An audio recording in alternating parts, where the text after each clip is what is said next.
Goal setting is important for professional success. There's no doubt about it. But how can you ensure that you've set the right goals for yourself, both personally and professionally, to build the kind of life that you want? In this week's episode of The Happy Leader, I'm going to explore some of the common pitfalls that we as high achievers fall into as we go to set our goals, what you can do to ensure that you don't fall into these pitfalls, and how to set goals that are really going to set you up for success. Welcome to The Happy Leader. I'm Amy Sanchez, executive coach to some of the most innovative leaders and teams in Silicon Valley. I'll share stories and tips to help you navigate the most common leadership challenges so you can amplify what matters most: happiness. Setting goals is an important ingredient in any success story. However, there is a delicate balance between wanting something you don't yet have and recognizing all the good that already exists in your life. One of my favorite songwriters put it best when he said, "What I want is what I've not got, and what I need is all around me." Sometimes, as high achievers, when we set goals, we can become so focused and obsessed with achieving them that we neglect to recognize all the good that already exists around us. I'll admit, I can fall into this trap too, and when I'm able to pull myself out of it, that's when the real goal attainment progress happens. Plus, I just feel better. This obsession that us high achievers can fall into can sound like, I can't be happy until I get that promotion. I can't be relaxed until I find a job. I can't find any mental reprieve until I finalize that next round of fundraising. This can also sound like you can't enjoy life until you lose that 10 pounds, or you can't enjoy single life because you want to find a partner so badly. I know I fell into that trap before I was married. These are all common pitfalls for any high achiever when all of our happiness becomes solely dependent on achieving this one thing that represents a sliver of our entire lives. I call this the myopic goal setting trap. Now, setting goals is a really good thing. I want to emphasize that. It's entirely important for us to attain success, to break it down into goals. It helps you focus on what's important. And when done right, you can define steps and timelines to make your vision a reality. This is a step I take all of my clients through as we begin our coaching work together. However, somewhere between that goal setting and the journey to obtain the prize, several people have reached out to me for coaching, feeling trapped, frustrated, and at an all-time low in their confidence level. Focus has turned into obsession, and want has morphed into a life-ending need. To help you avoid the myopic goal-setting trap, or to help you get out of it, I will share the most common downfalls to goal setting and how to avoid them, a story from the Silicon Valley archives about a client who had fallen deep into the myopic goal-setting trap and how it impacted her. And finally, the best ways to set goals so they work for you, not against you. There are 3 most common pitfalls in goal setting. If you recognize any of these in your methodology or that of someone that you really care about, creating the awareness is the first step to overcome these pitfalls. The 3 pitfalls in goal setting include, number 1, your self-worth is tied to achieving your goal. You can't feel good about you or your contributions until you hit said goal. Super dangerous trap, especially if it's tied to extrinsic motivation or extrinsic positive reinforcement. Number 2, the goal you define isn't realistic or it's unattainable. Number 3, the goal that you are striving for is the opposite of what will really make you happy. Now, sometimes we don't realize this until it's too late, but there is an opportunity to take a close look at your goal and make sure that it's really, really defined to set you up for success and happiness. Now, how can you recognize when you've fallen into one of the above 3 traps? When people reach out to me for coaching, I have them fill out 2 forms, an intake form as well as an energy leadership assessment. The tie between these 2 is really interesting and revealing. The intake form gives me insight into my client's hopes and dreams and establishes our goals for coaching. The energy leadership assessment gives me insight into how deeply this goal defines their worth. And if the goal they've defined is one that is actually going to lead to peace and happiness, which is the ultimate human destination. There have been a handful of times when there has been a mismatch between the goals identified and my client's leadership energy results. That's when I know that our work must pivot from helping them pursue this goal that is tied to their happiness or helping them reclaim their self-worth. Let me give you an example. I had one client reach out to me because she was frustrated that she hadn't been able to secure the promotion that she so desperately wanted. Let's call her Aashini. Aashini had been a high achiever from a young age. She was used to getting straight A's. She went to top schools for undergrad and grad and had worked for companies who were known for recruiting top talent. She had an impressive resume. She had noticed a trend lately.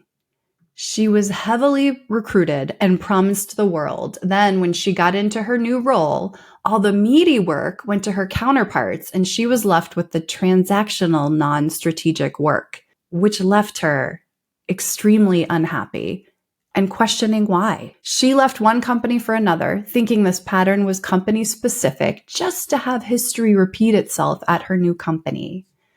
When she hired me, she was frustrated, to say the least, and she looked to me to help her secure that elusive promotion.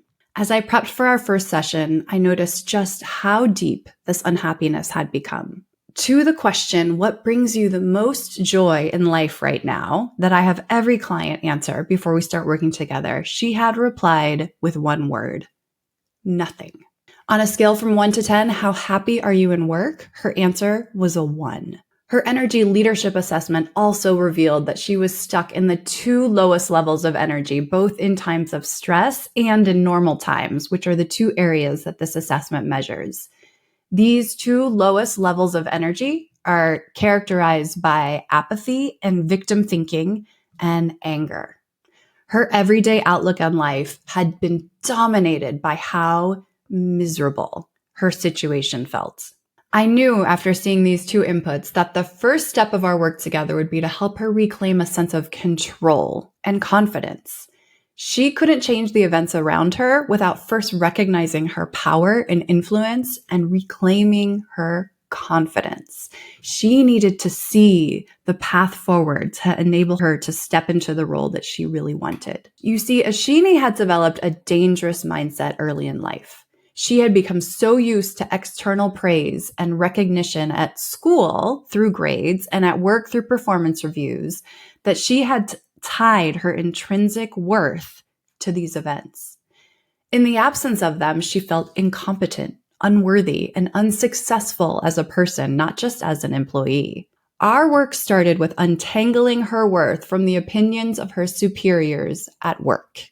We had to find a new anchor for her happiness, and we took another look at her goals to ensure they were capturing areas where she was succeeding, like being a great wife, a great mom, a great friend, a great sibling.